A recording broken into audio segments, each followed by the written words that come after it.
में आप सभी का स्वागत है। मैं कुंदन कुमार। आज मैं त्रिमासिक परीक्षा दिसंबर 2025 का साइंस सब्जेक्ट के 9th क्लास का ऑब्जेक्टिव टाइप जितने भी क्वेश्चन हैं सभी को हल करने जा रहे हैं।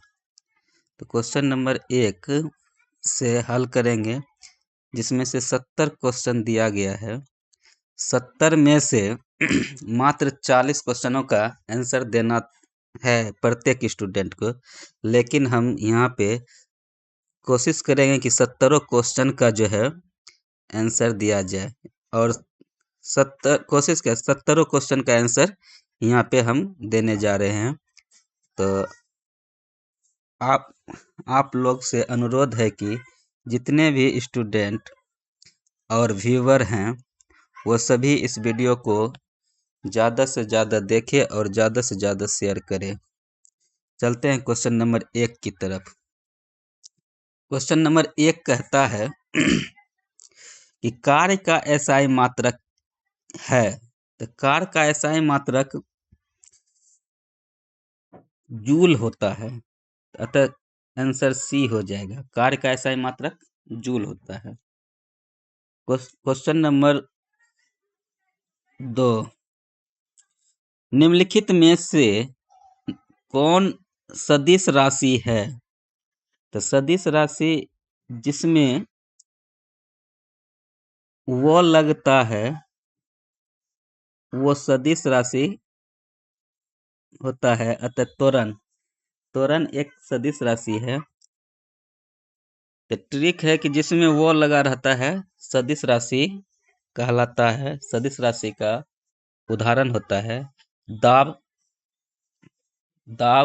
और द्रव्यमान को छोड़कर। आगे नेक्स्ट, समय के साथ वेग परिवर्तन की दर को कहते हैं। तो वेग में परिवर्तन की दर को त्वरण कहा जाता है, अतः इसका आंसर हो जाएगा सी, त्वरण। 3 नंबर का क्वेश्चन क्या हो जाएगा? क्वेश्चन का आंसर सी। नेक्स्ट, कोणीय वेग का मात्रक है। तो कोणीय वेग का मात्रक रेडियन प्रति सेकेंड होता है, यानी क्वेश्चन का ऑप्शन बी हो जाएगा आंसर। क्वेश्चन नंबर 5, निम्नलिखित में कौन सही है? तो 1 मिनट थोड़ा सा ऊपर स्क्रॉल। क्वेश्चन नंबर 5 कहता है निम्नलिखित में कौन सही है? तो 1 न्यूटन बराबर 1 kg मीटर प्रति सेकेंड स्क्वायर, यानी ऑप्शन बी सही है। नेक्स्ट, घर्षण बल हमेशा कार्य करता है।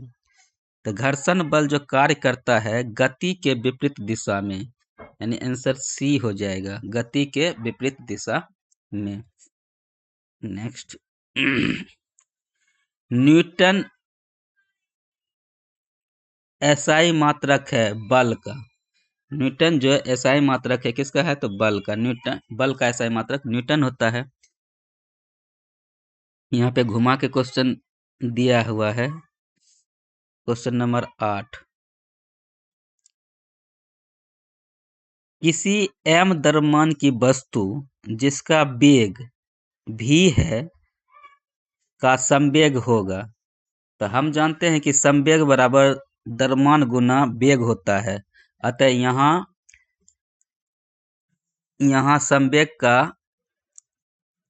संवेग बराबर द्रव्यमान गुना वेग होता है। तो द्रव्यमान को m से सूचित करते हैं, वेग को v से सूचित करते हैं, तो क्या हो जाएगा? संवेग बराबर mv, यानी ऑप्शन डी हो जाएगा। ऑप्शन डी हो जाएगा, संवेग बराबर mv। क्वेश्चन नंबर 9, किसी गतिशील पिंड का वेग आधा करने से उसका संवेग हो जाता है। तो संवेग हो जाएगा आधा। किसी भी गतिशील पिंड का वेग आधा करने से संवेग हो जाता है आधा।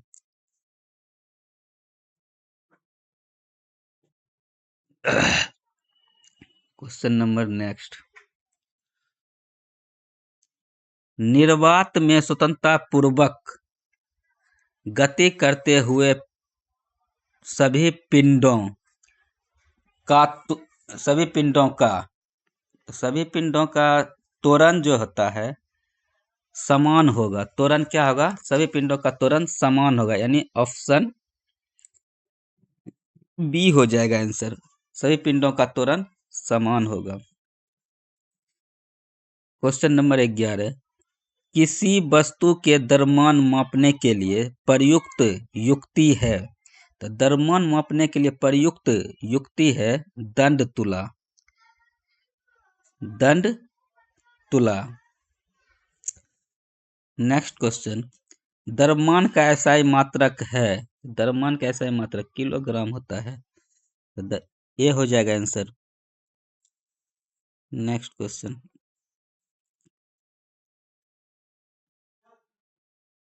किसी वस्तु के जड़त्व की माप होती है। किसी वस्तु के जड़त्व की माप होती है द्रव्यमान के द्वारा। जड़त्व, तो आंसर बी हो जाएगा, द्रव्यमान द्वारा। Question number 14। भार का एसआई मात्रक है। तो भार का एसआई मात्रक न्यूटन होता है, अतः आंसर सी हो जाएगा, option C Newton. Next question number 15। प्रत्येक क्रिया के बराबर और विपरीत प्रतिक्रिया होती है। यह है न्यूटन के तृतीय नियम के, यानी प्रत्येक क्रिया के बराबर विपरीत प्रतिक्रिया होती है, यह न्यूटन के तृतीय नियम के अनुसार होता है। Question number next 16।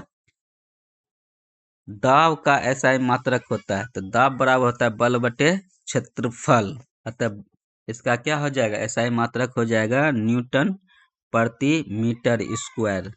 न्यूटन प्रति मीटर स्क्वायर, अतः ऑप्शन डी हो जाएगा। Next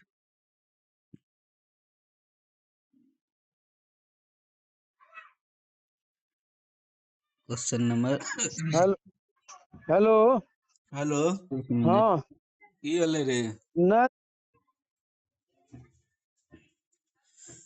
question number 17। दाब बल और क्षेत्रफल में संबंध होता है। तो इससे पहले बताए थे दाब बराबर बल बटे क्षेत्रफल, अतः इसका आंसर हो जाएगा ऑप्शन नंबर ए, दाब बराबर बल बटे क्षेत्रफल।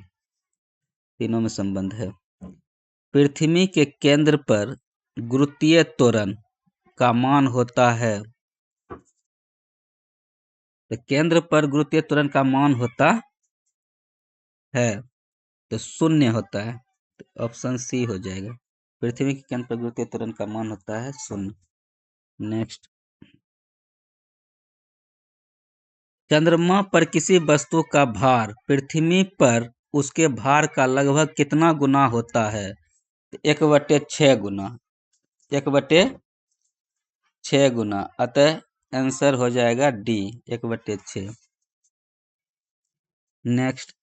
निम्नलिखित में कौन सदिश राशि निम्नलिखित में कौन अदिश राशि है? इससे पहले पूछा था कि सदिश राशि कौन है, तो वो जिसमें लगा है वो सब हम बताए थे कि सदिश हो जाएगा। यहाँ पे वेग में भी वो है, त्वरण में भी वो है, और विस्थापन में भी वो है, तो ये सब सदिश हो जाएगा। तो यहाँ पूछ रहा है अदिश, तो अदिश कौन हो जाएगा? चाल। नेक्स्ट। दो वस्तुओं के बीच लगने वाला गुरुत्वाकर्षण बल कितना हो जाएगा यदि दोनों वस्तुओं के द्रव्यमान को 2 गुना कर दिया जाए? तो इसका आंसर हो जाएगा 4 गुना। कितना हो जाएगा? 4 गुना, क्योंकि F proportional m1 into m2 होता है। तो जब द्रव्यमान को 2 गुना कर दिया जाएगा तो M1 2 गुना हो जाएगा, M2 2 गुना हो जाएगा, तो 2 गुना 2 4, यानी कि क्या हो जाएगा, 4 गुना हो जाएगा, यानी टोटल क्या हो जाएगा, इसका आंसर होगा 4 गुना। नेक्स्ट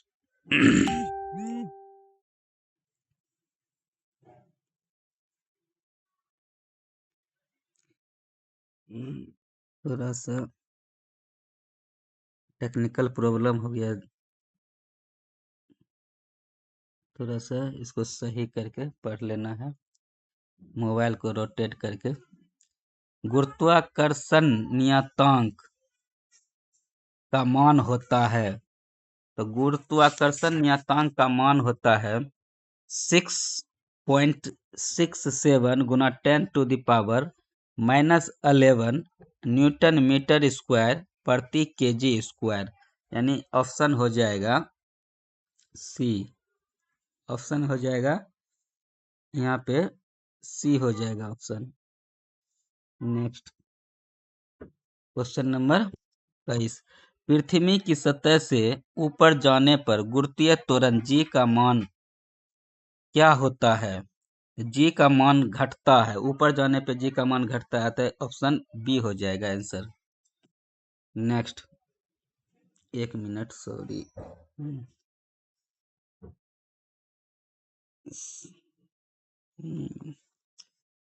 यहाँ बता दिए क्वेश्चन, यहाँ ठीक है। आगे क्वेश्चन नंबर 24। किसी ठोस पदार्थ का सीधे वाष्प में परिवर्तन कहलाता है, तो इस ऊर्ध्वपातन कहलाता है। क्या कहलाता है? ऊर्ध्वपातन। यानी किसी ठोस पदार्थ का सीधे वाष्प में परिवर्तन ऊर्ध्वपातन कहलाता है, अतः इसका आंसर डी हो जाएगा, ऊर्ध्वपातन। गैस का द्रव में परिवर्तन कहलाता है संघनन। गैस का द्रव में परिवर्तन कहलाता है संघनन, अतः सी हो जाएगा। नेक्स्ट, वह ताप जिस पर ठोस द्रव में परिवर्तित होता है कहलाता है गलनांक। सॉरी, क्या कहलाता है? गलनांक, अतः ऑप्शन ए हो जाएगा, गलनांक। वह ताप जिस पर ठोस द्रव में परिवर्तित होता है कहलाता है गलनांक, ऑप्शन ए हो जाएगा। Question number 27। वह प्रक्रिया जिसमें इत्र की गंध वायु में चारों ओर फैल जाती है कहलाती है विसरण, ऑप्शन बी हो जाएगा, विसरण। Question number 28। निम्नलिखित में कौन वाष्पन की प्रक्रिया से उत्पन्न होती है? वाष्पन की प्रक्रिया से उत्पन्न होती है ठंडक, option B. Next question number 29। 29 में कहता है क्वेश्चन कि 100 डिग्री सी तापमान का केल्विन में मान होता है, तो 100 डिग्री सी तापमान का केल्विन में मान होता है 373.15, यानी ऑप्शन हो जाएगा इसका बी, क्योंकि केल्विन के बराबर होता है सी प्लस 273.15। लिखने में थोड़ा सा दिक्कत हो रहा है दोस्त, अतः हम मुंह से बोलकर बता रहे हैं कि के बराबर सी प्लस 273.15 होता है, अतः इसका आंसर हो जाएगा 373.15। Next question number 30। सौरमंडल में प्लाज्मा अवस्था की उत्पत्ति का कारण है, तो सौरमंडल में जो है प्लाज्मा अवस्था की उत्पत्ति का कारण है उच्च तापमान, अतः ऑप्शन सी हो जाएगा, उच्च तापमान। नेक्स्ट, हवादार जगहों पर द्रव के वाष्पन का वेग बढ़ जाता है, बी, ऑप्शन बी हो जाएगा। निम्नलिखित में कौन मिश्रण है? तो मिश्रण है बारूद, ऑप्शन ए हो जाएगा। निम्नलिखित में कौन टिंडल प्रभाव का प्रदर्शन करता है? तो टिंडल प्रभाव का प्रदर्शन करता है ऑप्शन बी दूध। क्वेश्चन नंबर 34 कहता है निम्नलिखित में कौन तत्व है? तो तत्व है आयोडीन, यानी ऑप्शन हो जाएगा टी आयोडीन। निम्नलिखित में कौन रासायनिक परिवर्तन है? रासायनिक परिवर्तन है कोयले का जलना, यानी ऑप्शन डी हो जाएगा। यानी रासायनिक परिवर्तन का परिभाषा है कि जो मतलब अभिक्रिया के बाद पुनः प्राप्त नहीं किया जाता है, उसी को क्या कहते हैं? रासायनिक परिवर्तन कहते हैं।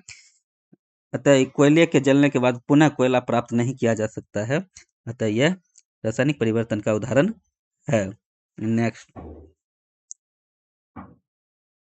क्वेश्चन नंबर 36, रेत के सूक्ष्म कणों का जल में मिश्रण निम्नलिखित में किसका उदाहरण है?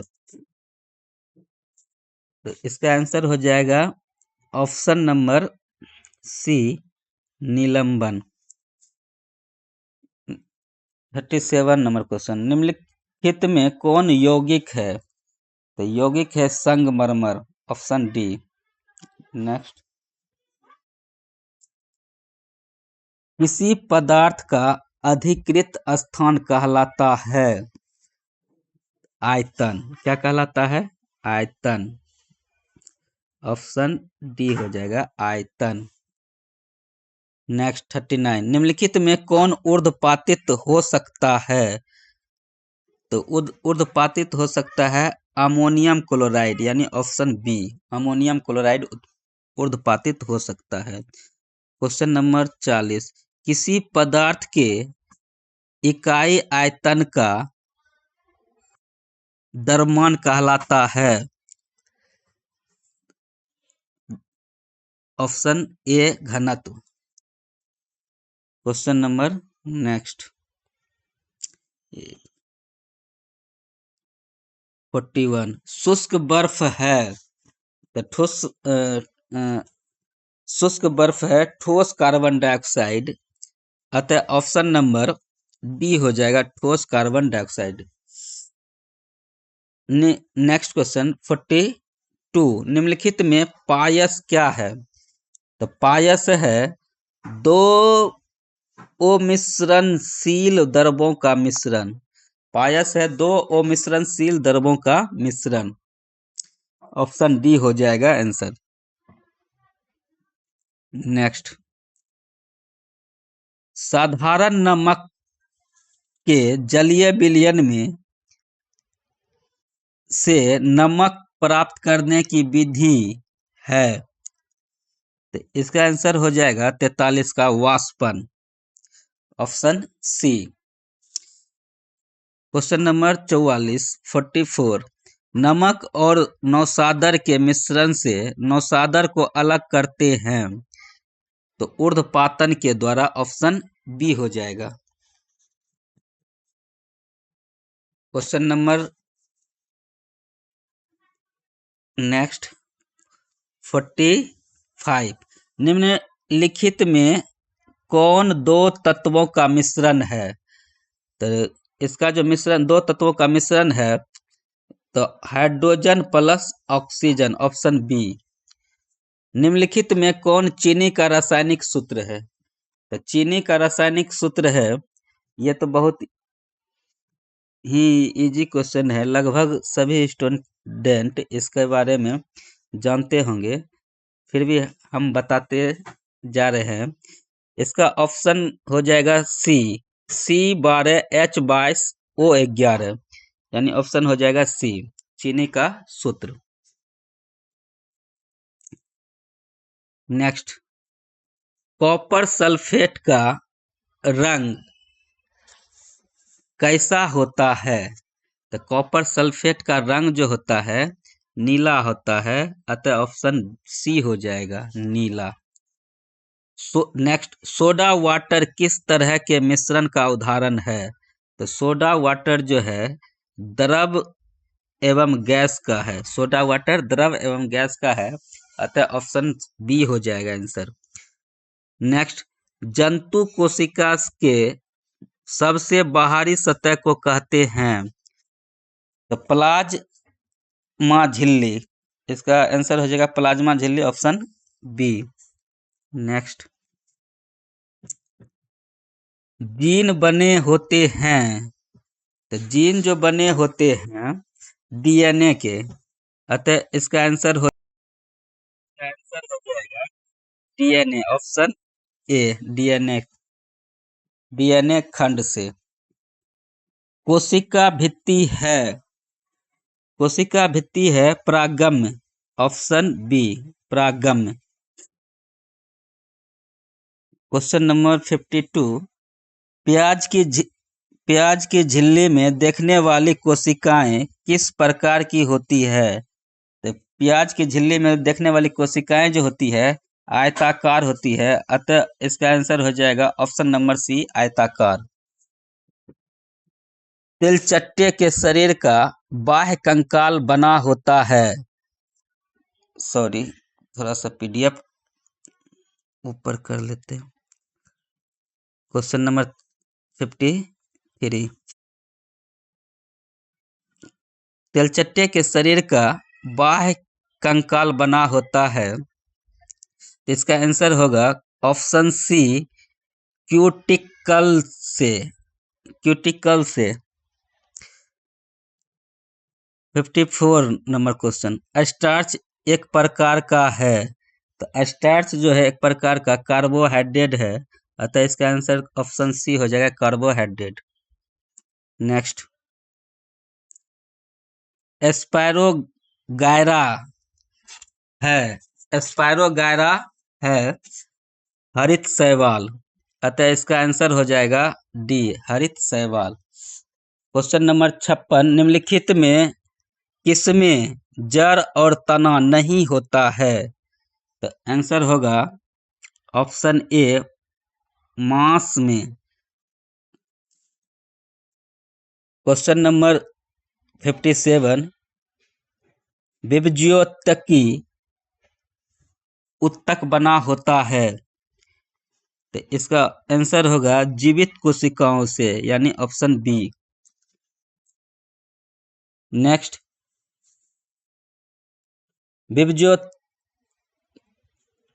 विभज्योतकी उत्तक हो सकते हैं। तो इसका आंसर हो जाएगा, सॉरी एक मिनट, ऊपर पीडीएफ कर ले,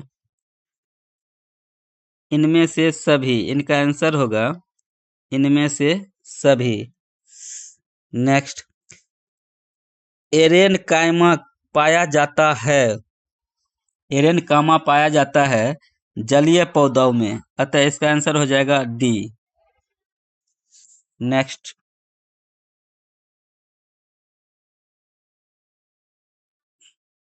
question number 60,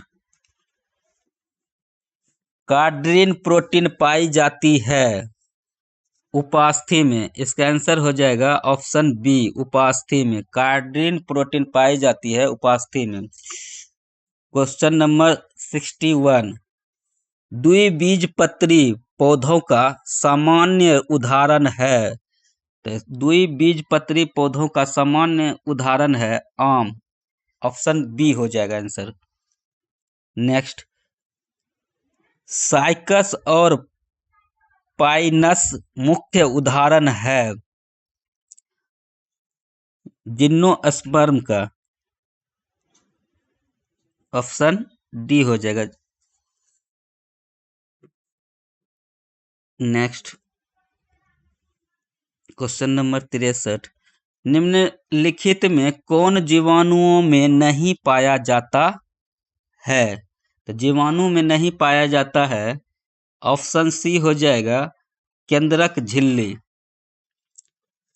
next, question number 64, समुद्री घोड़ा किस वर्ग का सदस्य है। तो समुद्री घोड़ा पीसीज का सदस्य है, अतः ऑप्शन डी हो जाएगा, पीसीज। नेक्स्ट, क्वेश्चन नंबर 65, सल्कों में ढकी त्वचा तथा पंख या फीस की उपस्थिति निम्नलिखित में किसके गुण है। किसके गुण है? तो मत्स्य या पिसीज के। अतः इसका आंसर हो जाएगा ऑप्शन ए। नेक्स्ट,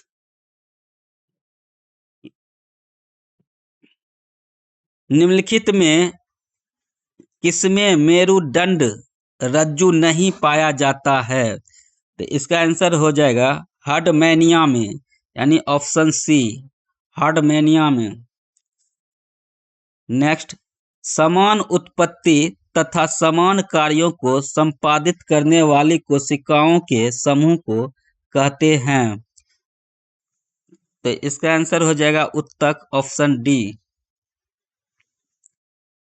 रेनवियर की नोड कहाँ पाई जाती है? तो रेनवियर की नोड जो पाई जाती है तंत्रिका में, अतः आंसर हो जाएगा ऑप्शन सी, तंत्रिका। नेक्स्ट,